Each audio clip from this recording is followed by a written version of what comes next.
So, without further ado, I'm going to introduce our speakers. So, Jes Fernie is an independent curator and writer with 25 years worth experience working with galleries, architectural practices, and public realm organisations on public programmes, commissioning schemes, exhibitions, and residency projects across the UK and abroad.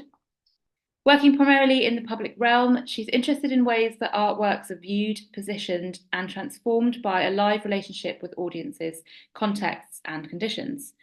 Through exhibition making, publications, and lectures, she's currently looking into the subjects of failure, untold things, and vulnerability in contemporary art practice. In 2021, she launched the Archive of Destruction, an international research project about public art that has been destroyed by rage, fear, boredom, or love.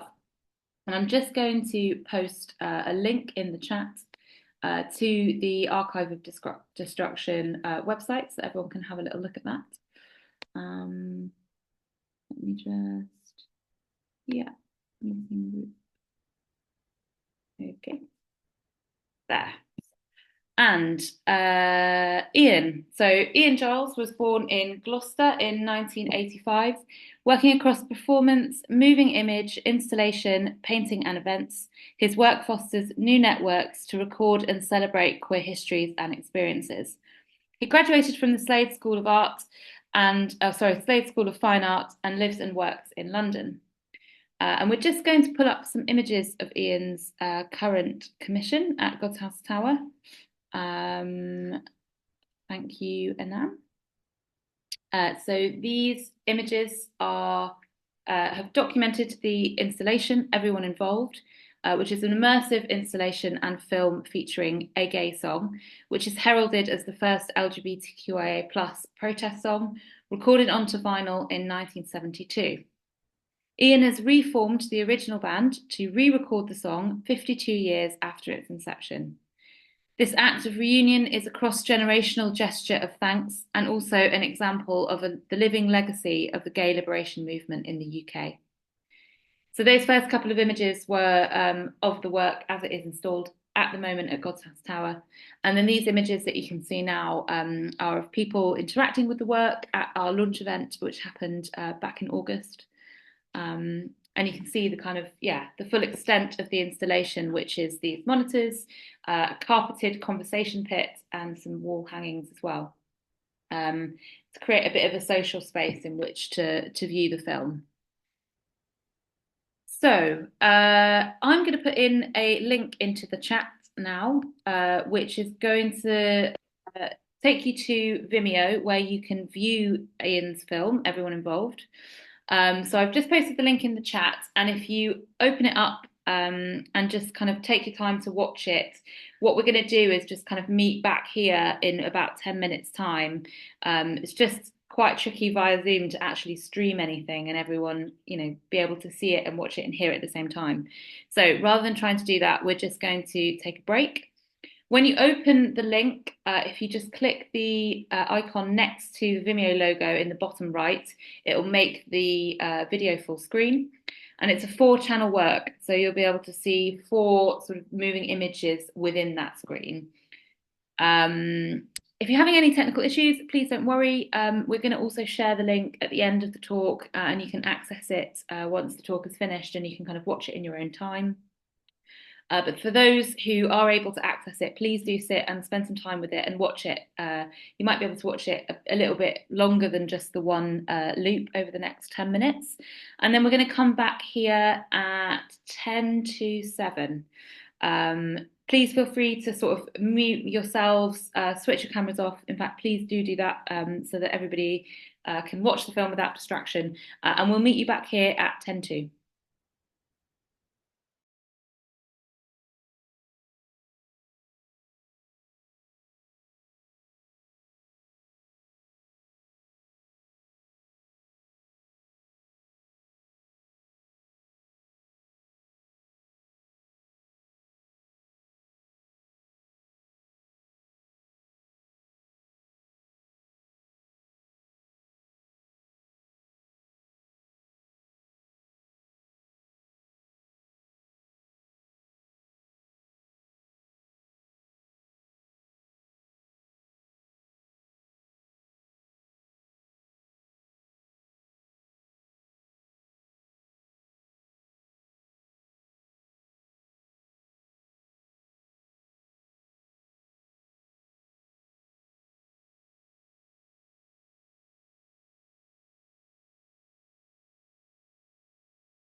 Okay, great. Welcome back, everybody. I hope you all had a chance to watch Ian's amazing film.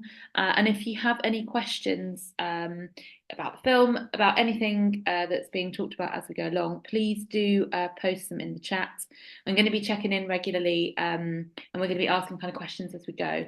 So yeah, if you have any, just put them in there. And yeah, make sure you don't hold back. We'd like to hear from you all. It would be great if you were part of the discussion too. Um, so, yes, I'm going to hand over to you, Ian and Jess, to make a start. Brilliant. Thanks so much, Mia, and thank you to everyone for joining us. It's really good to be talking here with you, Ian. Really lovely. And also really good to actually watch that film all together, like collectively. It felt like a completely different thing to actually sitting in Southampton and watching it with you guys, and sort of watching it as we all inhabit our different worlds and our sofas and living rooms, etc. It's really lovely. And I find it really incredibly moving, as I'm sure everyone does, to see this band reunited after 52 years. 52 years is a significant number of years after they first recorded that song. And in the text that you commissioned by Jeremy Atherton Lynn, that accompanies the show, such a good text, by the way, really impressed you managed to get him to write something for you. That's amazing. He says, and I quote here, the atmosphere is almost like coming across a secret meeting, which I just think is so right. I love that bit. I just wrote it down here. I broke a drumstick halfway through. It was absolutely gorgeous. There's this really lovely sense of closeness and joy and tenderness, which I mean, I can see it in a lot of your work, I think, Ian. And obviously there is an element of nostalgia, but also it feels like it's a sort of important thing to kind of honor previous generations, to consider their incredible pioneering work and position it in our own time. 52 years later, you could say much has changed and very little has changed in some sense. And I read somewhere in that you talk about these band members as your gay grandparents, which is obviously gorgeous, but also super poignant. You know, people of that generation still suffered a huge amount of stigma and societal rejection. So there is a question in here, Ian, I promise. It's obviously a feel-good project, but it's also a political and urgent project. And however much things have changed over the last 50 years, the gains are obviously fragile for LGBTQI plus rights across the world, and they're being challenged. And I want to start off with a question about this. Could you say something about how you achieve this really? I think you do it through all your artworks and your projects. It's so special, this balancing act of a kind of sense of positive, kind of feel good vibes, but also this sense of fragility and urgency and political kind of activism. Is it a kind of conscious decision that you play with throughout your work? I think that there's something about the 70s within the UK, within LGBTQI plus rights, within gay rights, that it is this period, certainly how I read about it and speak to people about it, that obviously we have the partial decriminalization of sex between men at the end of the 60s, and it's that window of time before AIDS comes in and plays its horrible role within our culture. And I think what I love about the period is the mischief and the hope that I think springs out of the 70s. And it's lovely to see Ian Townsend watching along with us tonight, thinking about those activists in and around Brixton and part of the Gay Liberation Front and falling in and out of Gay Liberation Front, that idea that gays, that we were coming out into society and that we were poking the bear, saying that we were here, and doing it through lots of amazing costumes, lots of gender fuck drag, lots of street theatre, music making, the kind of political, joyful creativity that I have picked up on from that period and been drawn to as well. I think that you can't help but feel the hope, and there is that feeling of kind of long hot summers dancing nude in gardens, listening to records and stuff. And I know I sound like I'm romanticizing it, but actually getting to read first-hand accounts conducted at the time, and then being lucky enough to spend time with people who were there. That I take a lot of warmth from the kind of artful, cheeky celebration of the 70s. And as you say, you know, in the UK, the fight has been won, but has it? You know, we obviously have so much, and I don't need to turn this into a kind of a political soapbox. You know, there is so much hate speak around trans people at the moment, and I think it's amazing to see the mirroring of events of how trans people are treated and how much it mirrors how gay people were treated, you know, 50, 60 years ago. I find the recurring headlines really shocking.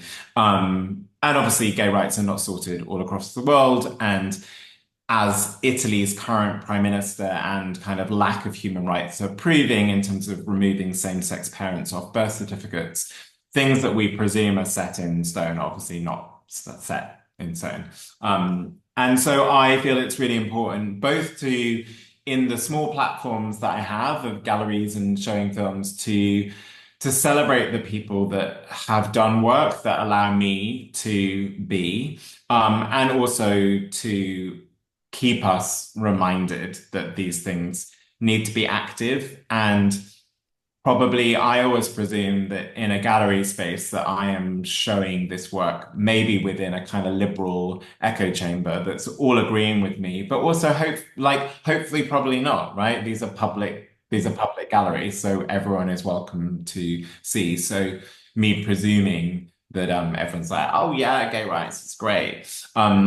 And I do hope, although I'm not trying to kind of excuse or create kind of simplistic access for everyone, I do think that there is something about this song, a gay song by everyone involved, that is joyfully, repetitively catchy, that you can't help but kind of tap along and be swept along by their spirit in the way that I was by spending time with the group. Oh, absolutely. It's a complete wormhole, isn't it? I went off just, you know, in my head, I've got it just right there. And I think it's sort of universal. The whole story of being true to yourself is like you can take it on so many different levels. There's something in it for everyone. It's gorgeous. Yeah, I want to ask a question about the fact that so many of your projects come out of this often quite personal or happenstance meeting. You find a bit of research that takes you along kind of uncharted paths. And I just think it must be so hard to work under these conditions as an artist who's being commissioned to make a work.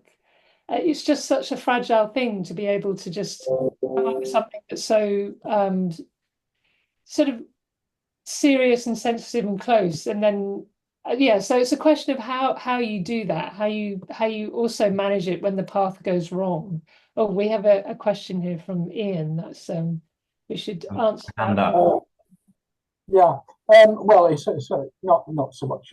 I mean, looking at the words of the song, right, it does point to a time when we were growing, right, just coming out, basically. I mean, the whole thing about be true to yourself, but we did it in a collective way, right? We were true to ourselves, but as gay liberationists.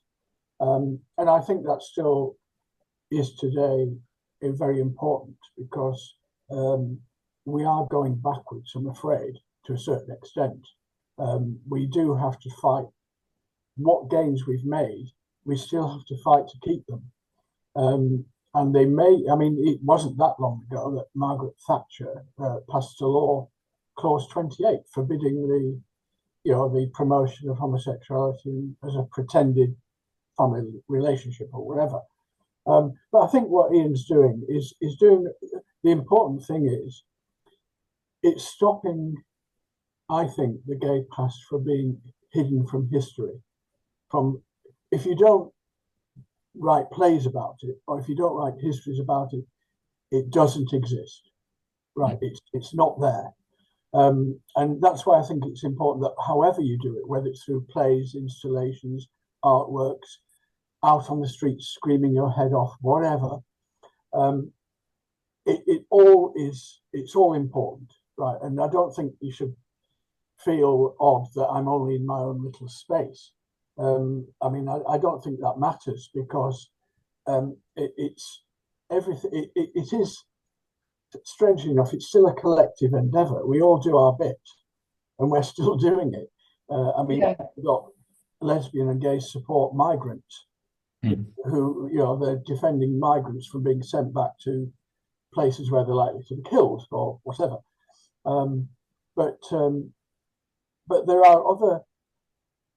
there is something peculiar about the 70s, because it was astonishingly militant. I mean, the whole decade, it was in an absolute ferment right the way across the board, not just in LGBT plus, but the labor movement, black movement, the women's liberation movement. So all of that really, I think, feeds into that thing about coming out, about coming out loud and proud, demanding our rights, and so on and so forth. But I think that still holds true, that the whole thing about be true to yourself, but do it collectively. Yeah. Yeah. Yeah, that was beautifully put. Thank you. And so, Ian, you're part of the original band, is that right? No, so Ian is an amazing activist and lived in Brixton in Railton Road. So the play that I made with Louis Remdes last year, that was at the Museum of the Home, it draws hugely on Ian Townsend's both written archive and also his amazing photographic archive. It really informed what we did, and hugely grateful, Ian, to your generosity of spending many hours with me in pubs and talking to me about life then. So a lot of my knowledge really comes from conversations with Ian. Obviously, I only work with people called Ian. That's my sort of basic remit. But yeah, so yeah, it's great. Thank you, Ian, for that boost. Okay, so Ian Giles, just take us along the kind of path of how you arrived at this proposal that then you gave to A Space. As I said before, I'm looking for this conversation about how something so personal and happenstance comes into play at the right time.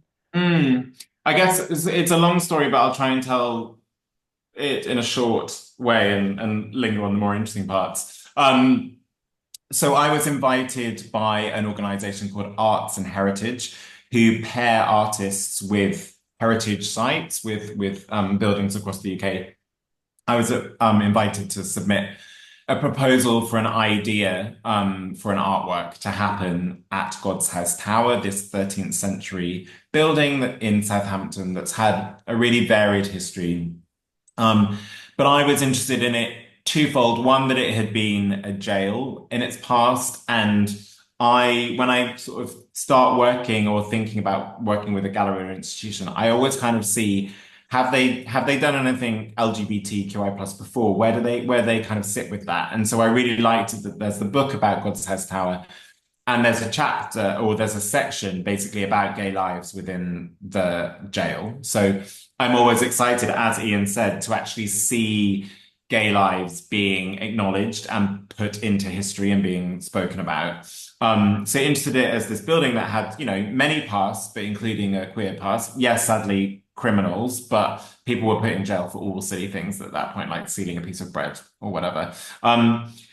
And I also found out, because I endlessly researching the 70s and gay rights, that there was a campaign for homosexual equality conference in Southampton in 1976. So the campaign for homosexual equality were looking for somewhere to stage their conference, and Southampton City Council said yes. They said we've rented our space to other religious groups and we need the money, so why not rent it to the gays? So there was this relatively big kind of national facing conference in 76, and the away gay train was put on from Waterloo to Southampton to bring delegates to Southampton for the day. And so I was interested in that, but also when I was speaking with Mia and the rest of the staff at A Space and God's House Tower, we talked about this idea of doing something that really enveloped the feeling of the era without it being purely a kind of Southampton-focused project. And I felt that this song, A Gay Song by everyone involved, really was a great and kind of lively container for all of the ideas that were swirling around the conference in terms of thinking about gay rights and kind of broadening representation within society. And so the song itself was recorded in London. It was, made by a group of people living in London, but it felt like it really encapsulated the tone of the conference at the time. So that was kind of, I guess that was my creative linking between something that I was really interested in, this song, that I actually had used before. So the play that we made about the Brixton Gay Squats called On Railton Road, at the end of the play, this song was sung, kind of like send them home with a song, make everyone feel happy. And it just really stuck with me and I loved it. And so I got in contact with Michael Klein, who is the composer of the music, and started to spend some time with Michael. And he was just brilliantly open to me accessing the song, helping me do that. He connected me with all of the original band members and talking so fondly about Alan Wakeman, who composed the lyrics. He was a, real polymath, a very important gay liberation activist and kind of Soho character, skipping around in his yellow trousers, but also a great lyricist. And so Michael and Alan were the instigators of this album made by everyone involved. So there's 12 songs, I think 12 songs, am I right? Anyone chip in if you know the number, of environmental protest songs and also this gay rights song. So yeah, in a long-winded way, I guess over the last couple of years, I've tried to think really actively and creatively about when I'm asked, when I'm commissioned to do something, to think how does it actually sit within like my concerns, my practice. It's very easy just to make these kind of single standalone works about a place that to a certain extent feel harder to expand out beyond that place. So I wanted to do something that kind of was for very specifically for this commission, but also gave a sense of the national organizing that was happening. Yeah, I found that that archival display so useful in terms of kind of contextualization of your exhibition. And I just wanted to pick up on that a little bit. The display, I'm sure many people watching have maybe seen the exhibition, but if you could just talk us through this, how you worked with Mia and the rest of the team on relating your installation to this display of kind of local clubs, groups, activists in Southampton at that time. I'm really interested in this setup as an organisation, not just commissioning you to make a work, but also putting time and resources into the project to kind of expand its remit. Well, actually, maybe Mia, if you're comfortable speaking, maybe because this display, which is the kind of queer stories of Southampton, that really is your work. So maybe if you're happy to talk about that. Yeah, happy to talk about it. Southampton Queer Stories sort of grew out of conversations that I'd had with Ian particularly about the conference, the 1976 Campaign for Homosexual Equality Conference, which is a part of the city's history which I didn't know about. And I started talking to lots of friends and people and colleagues, and other people also weren't aware of it. So we kind of thought, well, actually, that's it's part of the context of the exhibition that we should kind of try and communicate with audience members and people visiting. And then actually starting to look into the Southampton City archives and kind of finding the minutes that related to the decision to host that conference in Southampton. And as we were kind of digging around, we uncovered lots of other things. And the more that we kind of found, the more we were like, actually, there's loads of really beautiful stories here. And it kind of started at the Southampton City Archives, where they have a really great oral history collection. And we sat and listened to people in their own voices talk about their experiences as gay people, as queer people in the city, kind of growing up in the 70s, 80s, 90s. And we just thought, well, this kind of content is too good not to have with Ian's work. So it kind of spun out of that, really. And I worked with Rachel Roberts, who's a kind of archivist and researcher, and she went out to different archives, and we sort of went to other places in the country. We went to Bishopsgate Institute in London, and Hall Carpenter Archives at LSE. We went up to, well, I say Rachel went up to Liverpool as well, and to various other places. And the more we kind of read and gathered, the more we kind of were able to build up a bit of a picture of not the whole history of queer like people in Southampton, but actually just these really lovely stories that sit together and form a bit of a picture about laying the groundwork for the kind of city that we are today. And it felt like a great context for Ian's show. And also, being in a heritage building, there's a kind of audience that come to the building because of that. And it feels like that's a way for people also to access Ian's work. Maybe people who might not come to see the exhibition on its own, but kind of come to it through this kind of local history angle. I thought it was so touching, especially the Mark Ovenden? Mark Ovenden, yeah. Oh, there were so many stories, and the fact that so many of these people came to the opening and the launch. I just thought it was a really good model of an institution putting more resources into commissioning an artwork. I mean, or an artist to make a work. It's so often the case where you get an institution to say, "Well, go and do that, fine, and then we can display it and job done." But the fact that you created this extra body of research that then added so much to the installation, I thought it was really, really effective, and situated it within a city that I didn't know much about. So that was great.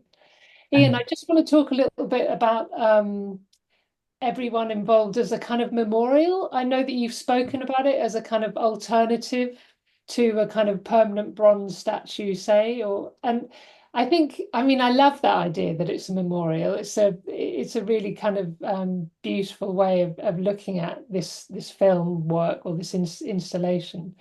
But it really begs the question, what do we want from our memorials, and what should they look like, and who and what are they for? And obviously we're going through collectively a kind of reconsideration of memorials. They're traditionally kind of, their power structures, their power relations, and therefore, now considered to be deeply problematic and something that we have to radically rethink.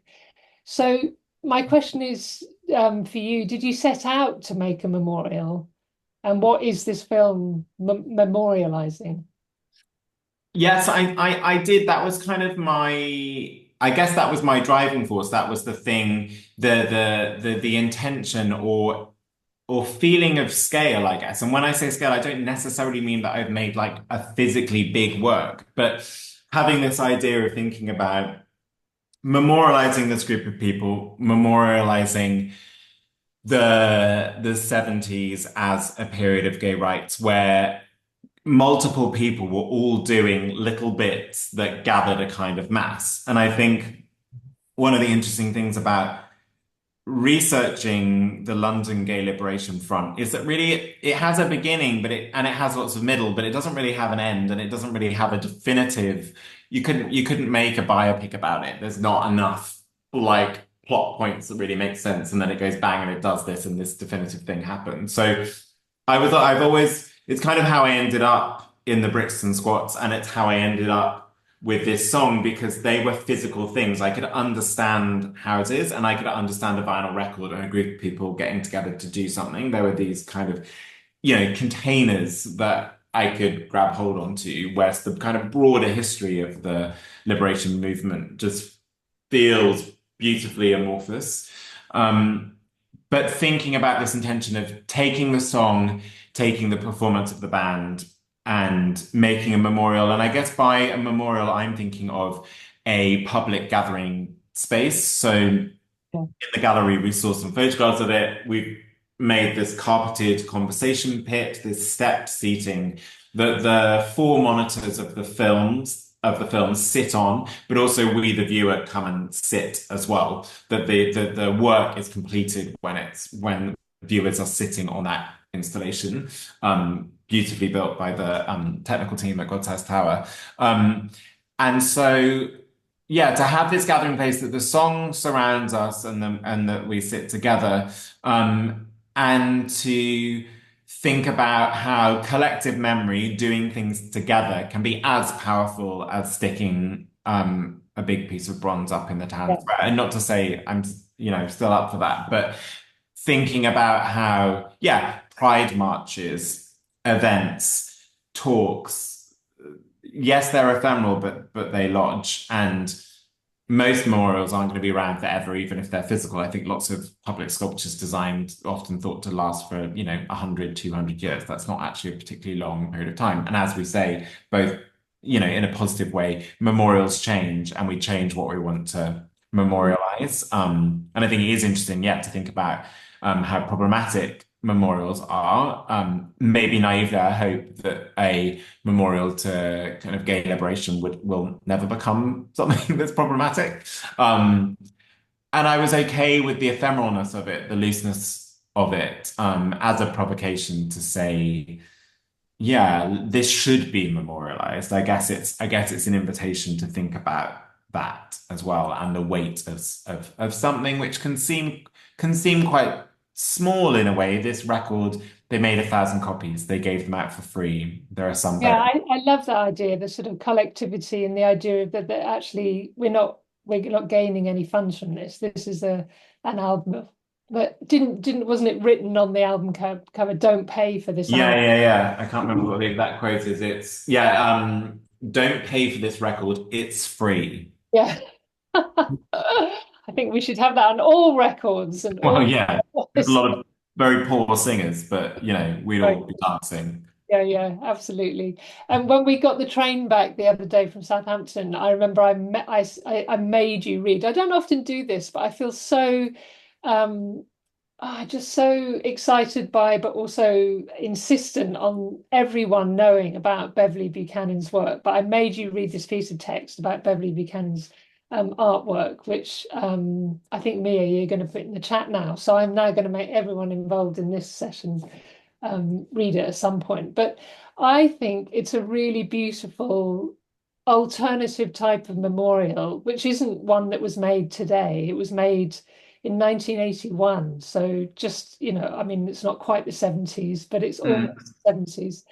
And I just wanted to just mention it briefly, not least just because I just want people to know about it, because I think it's so important that the stories that we tell are so often the ones that are just handed down to us, and they become the ones that we tell. And it just becomes this quite stale process that involves invariably just dead white men. And I think we need to kind of move that on a little bit. So Beverly Buchanan's Marsh Ruins is you could say permanent, but it's an artwork that's based on in Georgia in the USA. And it's made up of 3 sculptural mounds that are quite innocuous. They're easily missed. They're just off a motorway. They're submerged twice a day by the tide. They're kind of unloved, and they're unseen, and they're ephemeral, and they're vulnerable, and they're ghostly.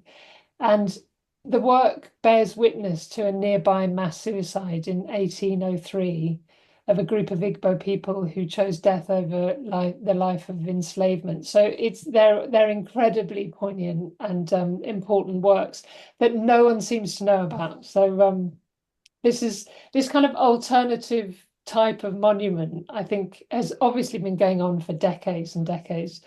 It wasn't designed to last. Entropy is kind of built into its concept. And obviously she's working while in sort of, not in complete solitude. She was known about to a certain degree, but this is while Robert Smithson and Walter DeMario and Michael Heiser were making all their big, land art pieces. And I just love people to know about it. And then the other alternative monument that I wanted to flag up, and it was lovely that you said, Ian, that there's monuments can be, a book or an event or a conversation or whatever. And I would say, I was just thinking about it this afternoon, that I think one of my favorite monuments or alternative monuments is, I don't know, the introduction to this book. I tell all my students to read it, and it's very well known by now. But it's called Wayward Lives, Beautiful Experiments by the American historian and academic Saidiya Hartman. And I think I just want to read a tiny bit. Basically, it tells the story of Black working class women at the turn of the century. So in America, turn of the 20th century. And I think there's a link to your practice here. I don't want to it's not heavily theoretical in any way, but Hartman uses what she calls critical fabulation to kind of fill in the gaps in archives that deemed these women's lives to be unworthy of a place in a kind of historical narrative. And I think what you're doing with kind of queer lives and histories, and there's a parallel anyway. So will you just let me read this paragraph? It's very dark here. I have to take my glasses off and leave this under a light. So this is the introduction. It's only 3 pages. I'm not going to read the 3 pages, but one paragraph. She writes so beautifully.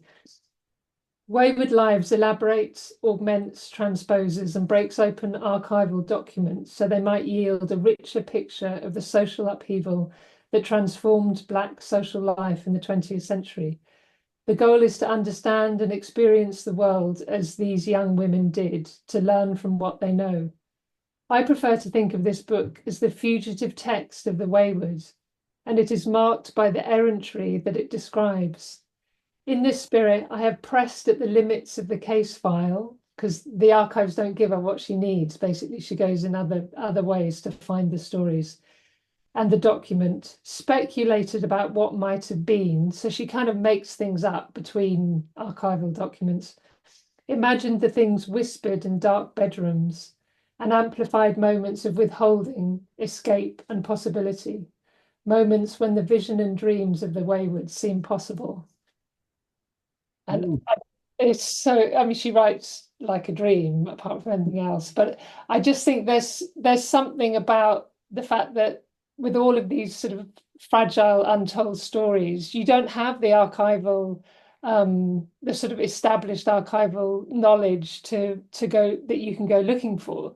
So what she does is create this critical fabulation. And I think, am I right in thinking you did that to a certain degree in your work, a reflection in time, where you blended kind of facts and fiction? I got very excited when I read about that. Yes, so I made a very short radio drama that I was lucky enough to have broadcast on the BBC, set in at the turn of the century, 1920s to, again, this is where the fabulation comes in, 1920s to 30s kind of vibe. Set at the time when Middlesbrough, the town, was being formed, the iron ore industry happening in Middlesbrough, and it was the industry in Middlesbrough was founded by 2 men, Bowco and Vaughan, and they're always talked about as being partners, and it's meaning business partners. But they bought 2 houses next door to each other, literally, well, one house with 2 front doors, and they married 2 sisters, and when this was for another commission up in Middlesbrough with Mima and Navigator North, when I went up for the first site visit, as you do for an artist, you get shown around the town, you get shown lots of interesting things. At the end of the day, Vicky from Navigator North, in a very appropriate and playful way, told me about these 2 founders and their partners, and just in a very ad hoc throwaway way said that they seemed a bit gay, that there was a lot of closeness in terms of their working relationship and living together. And really, it was one of the things that really stayed with me, and I was kind of tickled by it. And often, if I'm amused by something, I know it's not the biggest laugh in the world, but like, those are the things that start to tumble. And I started writing this fan fiction, really, about the 2 founders of Middlesbrough and imagining their gay life together. And so the play I made stepped back from that a tiny bit. I ended up creating 2 butlers that worked for these 2 men. So I allowed myself a bit more creative license by creating 2 fictional people. and then intermingled them with the real history of Middlesbrough. So the composer Michael Tippett, who's a contemporary of Benjamin Britten, who was totally unknown to me, but the more I researched of him, I realized that he was a figure, a figure in his lifetime big enough to have a Desert Island Discs program about him. Um, and so, yeah, mingled these real gay people with my fictional gay people. And what does that do? That, for me, none of it's fiction. I'm like, there definitely were gay people in Middlesbrough in 1920 and 1930. So I didn't know their names, but there definitely would have been two men in love or two women in love or whatever.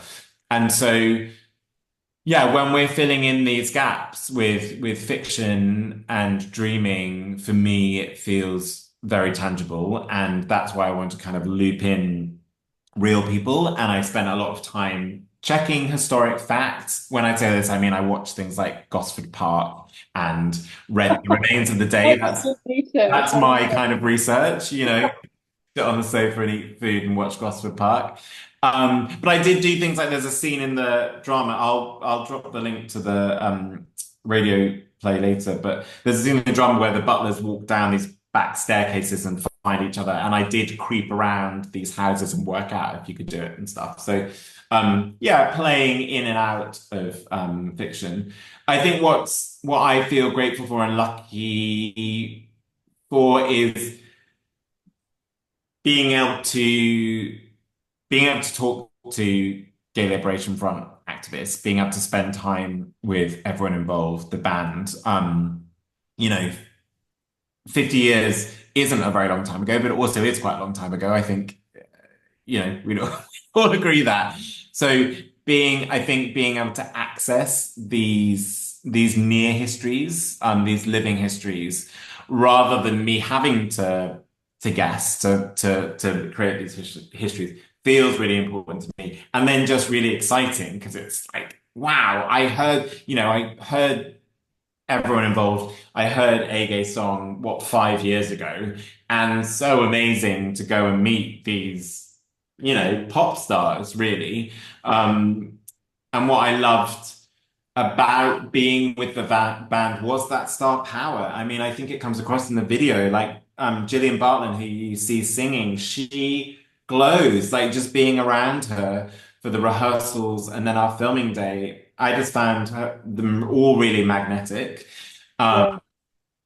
And I can't not want to spend time with those real people as much as I love creating fake gays as well. I love it. It's excellently put in. And actually, I think that's one of the reasons that we're interested in each other's practice, because primarily what we're driven by is this kind of conversation beyond art, the kind of the way in which art rubs up against the kind of the exterior world. And I find that just super joyful. In so much of the work that I do, I work with people who I would never ordinarily meet. I wouldn't have a kind of connection to them. And that's what, as you say, it's like it just keeps you.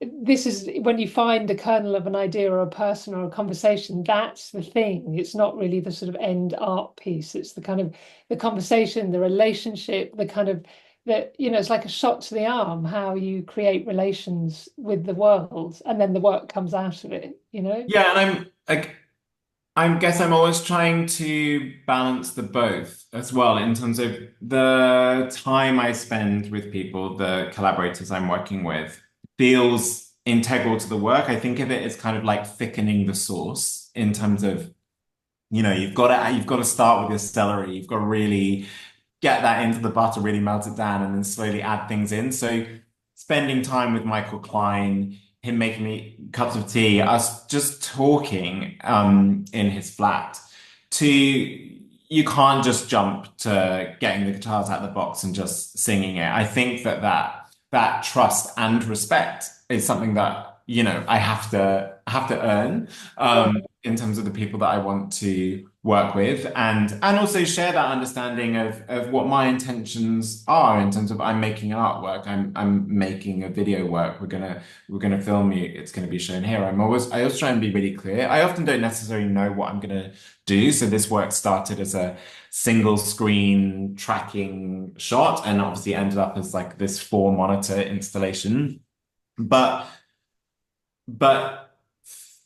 I know that those conversations, that time spent with people, can't all be seen, that can't all be shown, that all of that behind the scenes work. But it is integral in the same way that a painter makes loads and loads of sketches in a sketchbook before they make their big oil painting. If you don't make the sketches, you can't just make the oil painting straight away.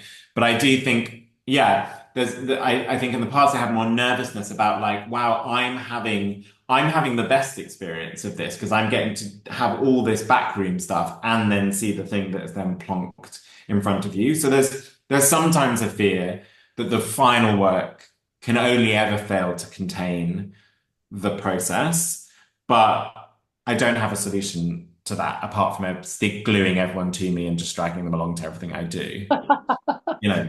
Bring your Pritt sticks. Yeah, fantastic. Yeah, and inevitably there will be situations where the glue doesn't quite work or the things fall to pieces, but that's an important part of the process, I would say. I just want to talk briefly about the very exciting fact that everyone involved has recently been acquired by Southampton City Art Gallery. Woohoo! Really exciting. I just think this is so important, and I know everyone's, kind of all budgets are constrained and local authorities aren't funding arts organisations and galleries to the extent to which they did. And when I hear that something like this, a work like this has been acquired by a major city art gallery collection, I have a little whoop. So I was really happy to learn this. And I wanted to know what you felt about now being part of the kind of the historical narrative, this arc of Dürer, Reynolds, Gainsborough, Monet, Gillian Waring, Chris Ophelia, Ian Giles. How does that, is it a sort of, is it terrifying? Is it beautiful? Is it problematic? But also, could you just talk through the practical aspects of the acquisition process, and particularly in relation to value and costs and installation, which is so different when it comes to an installation, a sort of a time-based work that's also installation-based rather than, say, a painting or a sculpture? Yeah, I was thinking about that the other day. So, what was it? Yesterday, God, the days moved strangely. Mia and I went to Southampton City Art Gallery, and we're being taken around by Dan Matthews, the curator there. In the building is closed at the moment because they're renovating it. So it was this amazing kind of night at the museum, like creep round, seeing all these stunners. And you're right. I think an installation that is a video work, it feels fragile and ephemeral. As you mentioned, someone like Chris Ophelia, they have this big painting on these two big solid chunks of elephant dung. It's so there, and it's actual, and my film is on files, and it's shown on these monitors that are big and it feels precarious, but what feels great about a work like that entering a collection is that it stands so much more chance of surviving and being seen than if it had just been left in my hands. And I think artworks can be acquired or join collections years and decades after they're being made, but also I feel in a short-term way, I've certainly found that there's always this kind of what's next. People want to show the new work, the next thing. So just being able to place this work as it's kind of being made into a collection just feels like it stabilizes it a little bit. And I guess going back to that discussion about memorial and how that works, Southampton City Art Gallery obviously is a public place that people know about, that people go to. So my memorial has another chance to be housed and seen, and all being well, when the gallery reopens in 2026, after they've had their roof re-asphalted, the installation will be shown again in Southampton. And so, yeah, we've had we're starting to have long conversations about different ways that the installation can be shown, so different rooms within the institution that it can be scaled up and down. And I'm always trying to think about the integrity of the work, that it must be shown in surround, and that these hanging fabric works that I made that again feel quite integral to the work, and the carpetedness. Does it need to be a conversation pit? Could it be a flat piece of carpet with the monitors in the round? If that means that it can be shown, yes. I've kind of basically designed this ABC version. So A is carpeted conversation pit, monitors, fabric, lovely, full installation. B is carpet, monitors, if you've got room for, with the song singing, and if you've got room for the fabric, let's have that as well. And then C is essentially like what we saw tonight, which is the film can be screened kind of once within a cinema setting within a program. I don't want to totally restrict the it being seen, but that the relational setting of my work is really important. It's more than just a .mov file. It's more than just these films. And what's been great about working both with Mia and God's House Tower and A Space, who commissioned the work, they've really helped kind of those discussions with the City Art Gallery, who of course understand the artwork and of course want the work to survive. But I think because, you know, I'm close to the work, I've been making the work, and in the same way, Mia and God's House Tower have been, that we've been learning what the work is as it's being made. And it wasn't really until I saw it fully installed that I understood it. Yeah, it's more than just a film. It is all these components, this kind of living space. But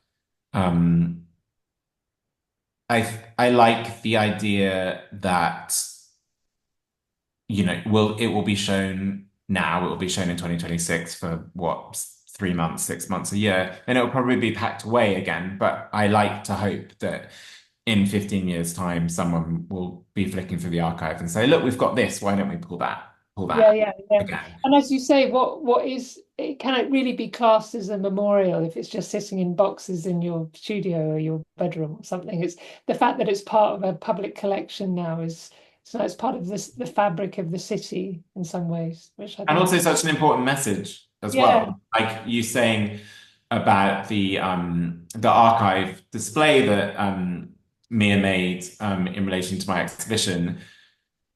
These things are happening for the first time. Like, people hadn't collected Southampton's queer histories together and displayed them until it happened this year. And in the same way, I know that Southampton City Art Gallery are actively trying to collect more work by queer artists.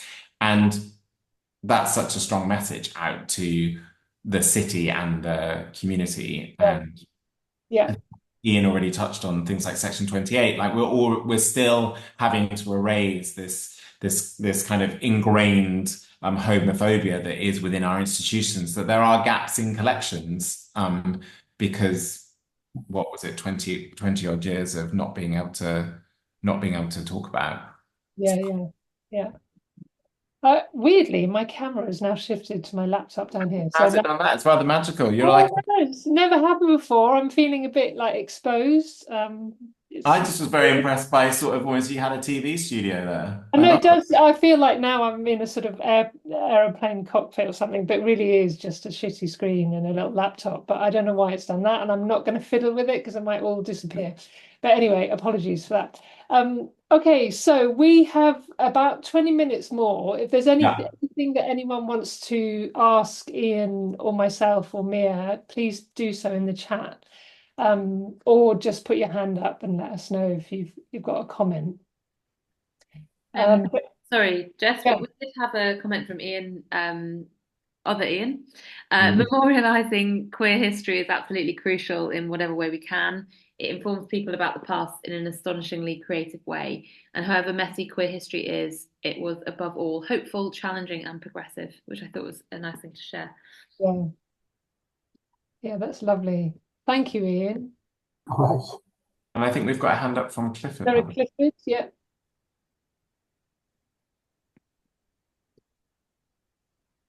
Clifford, do you want to unmute and ask a question, or you can either do that or you can post something in the chat and I'll read it out.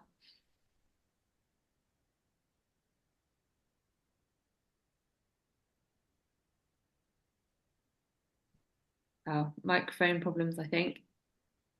Dan's got his hand up. Maybe we'll go to Dan, and then Clifford, we can come back to you and check if your microphone's working, or if you want to just type something out in the chat, we can do it that way. Dan, you've got a question. Thanks, Mia. Thank you, Ian. Thank you, Jes. Really super interesting. And Jes, thank you for the introduction to Barbara Buchanan. What an amazing piece of work that is. That's fantastic. Isn't it? I'm so pleased. Thank you. That's a really beautiful piece. Yeah, thank you for that. I guess I kind of had an observation. I should give some context. I work with Mia at God's House Tower, so I've been involved with the project for many years, and it's been an absolute joy to work with Ian. And I think having put on exhibitions for 20 years, this is sincerely one of the strongest, best, most kind of meaningful exhibitions. I feel a bit emotional talking about it. It's been a real joy. And we've had the pleasure. I've had the pleasure of being with it every day. And yes, it's an earworm, but it kind of gives you a cuddle. And I think the whole piece does. So, but I had an observation, I think, when we saw it on Vimeo, and I hadn't seen it in that 4-channel way before.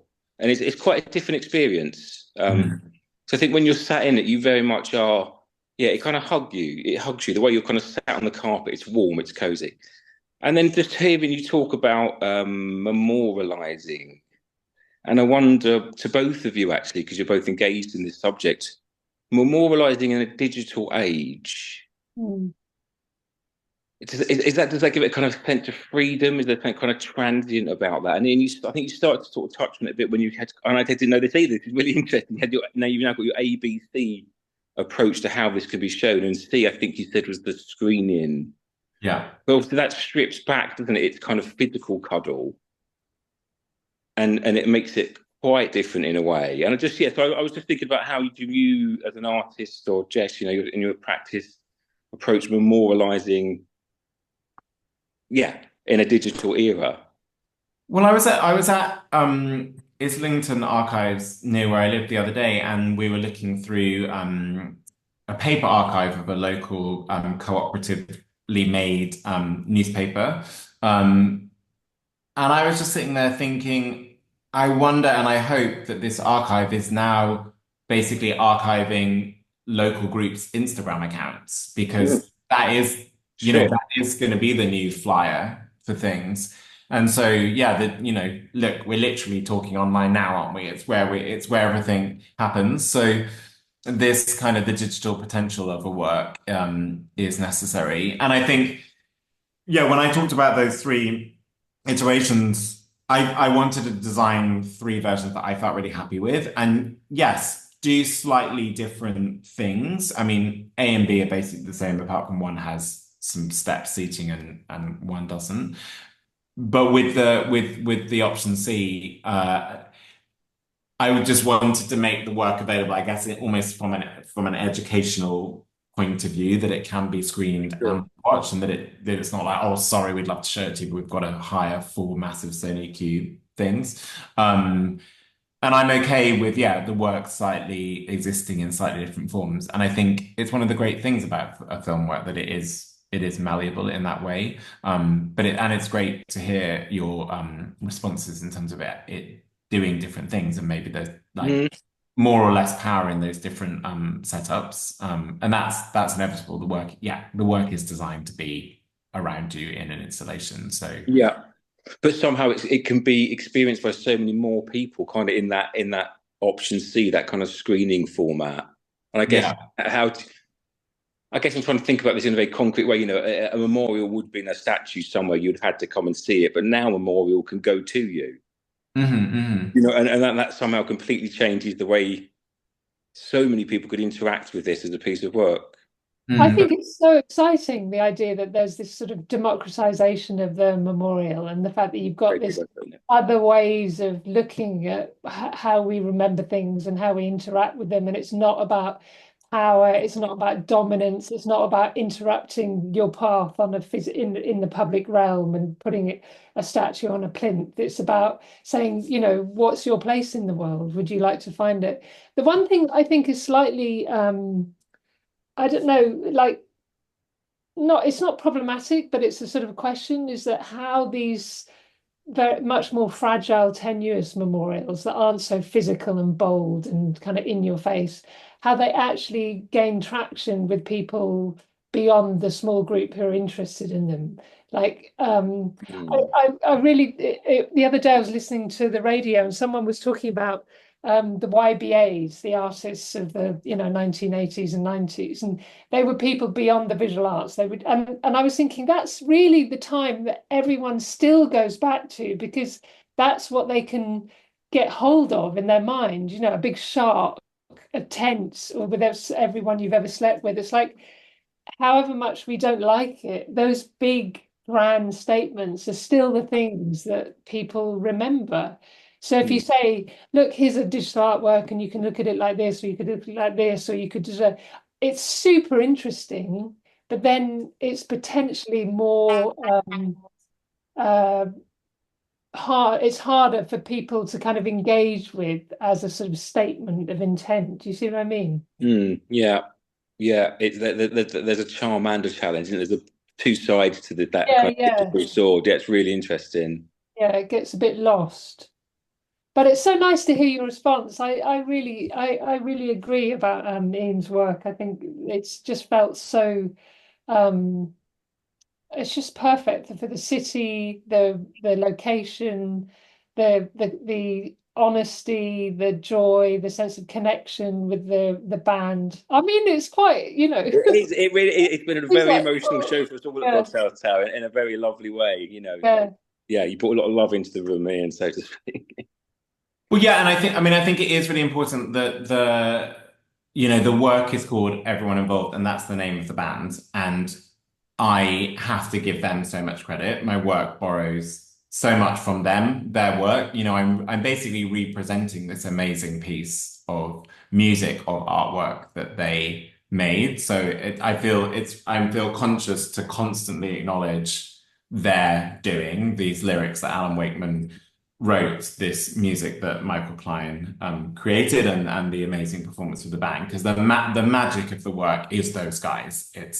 And everyone we see, everyone involved, and I don't want to take too much credit for the magic within the work, because it's a magical little group. And I think, and I'm not trying to like do myself down, but the bravery and the visibility of that group of people to bother to spend their time and their collective money to do that endeavor in the 70s it's amazing. And I that kind of pioneering human rights work, I'm not doing that today. And I'm not on the front line doing that. And so full credit to them that heart, I think, that you're feeling comes from them, because their souls are radiating out. But it's nice to be able to share that with more people through this medium, through filmmaking, through being able to capture a chunk of that. But it's not me, it's them. You've transmitted their love, Ian, into the room. So, like it or not, you are a conduit of them. Thanks. You absolutely are. Ian, I've just got a question about relation to institutions and the power dynamics that comes with that relation. I'm super interested in this too, because I'm an outsider to a certain degree. I'm an independent curator. I'm not affiliated to a particular organisation. But I'm kind of interested in this idea that institutions have spaces that they want to fill, and that you as an artist are asked to kind of activate this. And it's really hard to reverse this direction of flow, as you call it, where an artist has an idea and the institution has to buy into it. And you managed to do it quite a lot. I think it's quite a skill. And I'm just wondering, why?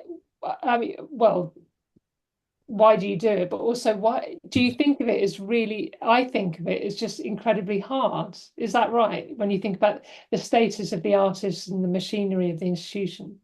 Yeah, I mean, I think getting a piece of work made is always really complicated and in simple form expensive. My work involve a lot of people, and I believe in people being remunerated for their time, their travel being covered, and being given some food during the filming day, more than some food, like lots of food. Um, I agree with you in terms of this. It's this interesting idea that like artists, we are coming up with creative ideas, creative endeavors, and that I have a body of research that I'm pursuing. And yeah, often what happens is, a commissioner reaches out and asks to play, or something's more open-ended, this kind of application process. Whereas, yeah, as you're saying, as you'll know, as being a kind of freelance independent curator, it's harder to come to galleries, institutions with a kind of fully formed idea and say, I'm really excited about this. How could we make it happen? That kind of exchange happens less the other way around. I think it may be in a small and annoying way as one proves oneself through multiple projects and multiple works, those conversations become easier as well. And to be clear, with everything I'm saying, I'm not talking about this project with God Size Tower, because it was very much a kind of it's kind of symbiotic conversation. And actually, the original work that I proposed was a totally different work, and the project changed halfway through 2 years ago, wherever, and everyone was very open to the work being something completely different, including the funders, which is to give them full credit. But it was about, I guess, supporting me to make a piece of work, not a particular idea being supported. But I think because I work in this kind of like quite how I see like kind of bombastic way of getting loads of people and doing something that feels quite big. There's 7, 8 people singing, but there's 10 people behind the camera. There's the recording studio. There's all this stuff that you need, and it takes a lot of doing. And that needs institutional support. That needs the resources that galleries and curators and producers have. I can't do it Yeah. alone. And I actually mean that emotionally and practically more than financially. I'm probably giving a really silly and long-winded answer, but yes, it's really hard to get work made. I feel really lucky that I get to make some of the things that I actually want to do, and I have spent a lot of time over the last years very consciously thinking about what do I actually want to do. I love that I get asked and invited to go and explore hidden queer histories across the country. But within that, thinking about where does my practice sit beyond going and finding a new archive, and kind of using the tools that I have, using the knowledge that I've gained through my practice. I can do that. I can kind of pull all my tricks and bells and whistles and make a piece of work about gay people in, wherever. But I'm trying to spend more time thinking about, yeah, the work, my like lines of inquiry. And that's not to say that I'm happy to color outside those, and I love going to a new place and actually discovering another little plot point and another little story.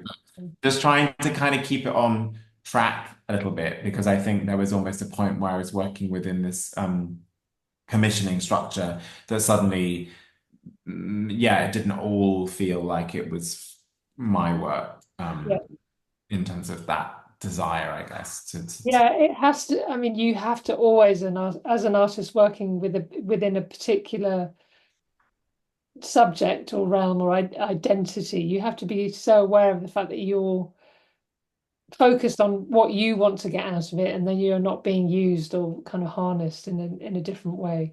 And actually, look, I think in a really healthy way, we are going through and have gone through such a period of identity politics within artists and artworks being presented within institutions. But I think curators and human beings are starting to understand that. And I've definitely been in conversations where it's been made very explicit to me that I am not being invited in to perform my identity, and that, minority or even majority voices are not just being brought in to kind of re-perform past pain, essentially. And yeah, I've made this hopefully quite joyful queer work, and I think that that's a really important piece of energy to put out in the world, to put queer joy out into the world. I mean, being born in the mid-80s, growing up in the 90s and noughties, still feeling that very powerful, like shameful shadow of gay lives and Section 28 and AIDS and all these things, that actually I wasn't offered many visions of queer joy. And so kind of tried to correct that balance a little bit. I was having a conversation with someone the other day about George Michael and his amazing Outside, Let's Go Outside single, and how amusing and brilliant to take being arrested for, whatever he was doing in a toilet in LA, I think, and then to turn that into a music video where you've got a urinal covered in mirror, disco mirror. But I also remember as a kind of maybe preteen, young teen, just feeling a bit like, oh no, he's like, there was a kind of latent homophobia in how George Michael was handled, rather than his tongue-in-cheek cheekiness being celebrated. And so I'm just trying to tap in. I'm trying to move away from that guilt and try and lean into the joy. Perfect. This is a gorgeous meeting point for my first question about those two different ways that your work kind of or places that your work exists in. That was lovely. There are a few comments in the chat. There was from Clifford. Is that right? Oh yeah, so I think Clifford was talking about, so we talked a bit about the legacy of Ian's commission, but I think there's a legacy also for Southampton's queer stories. And Clifford helped us with a lot of the research for that exhibition, and has continued to meet with people and gather more research and learn about more kind of gay lives in Southampton in the 60s, 70s, 80s, and 90s. He says Southampton was definitely a better place than many to be gay in the late 20th centuries. And him, and along together with Rachel Roberts, who I mentioned earlier, they've been collecting some more stories, and oral interviews are going to be deposited in the City Archives and the Hampshire Record Office. So yeah, that project continues too, and it's this project for us at A Space has very much been a starting point or a springboard for kind of more research and more queer joy. Gorgeous. Okay, I think we can finish on that note, can't we? More queer joy. I think we all Yeah. Thanks everyone so much for staying with us. It's been such a lovely discussion. I'm really happy to be part of Ian's narrative. And thanks to all of you for inputting your thoughts and contributions into the chat. Yeah, thanks so much. It's so lovely to see so many friendly names and faces. So thanks for taking time for being with us. And maybe in 2026 we can all go to Southampton together and celebrate the work being shown again. That would be lovely. Sounds good. Yes. Great. Thanks everybody. Okay. Thanks, Ian. Thanks, Jes. Bye. Thanks so much, Dean. Bye. Bye. Thank you.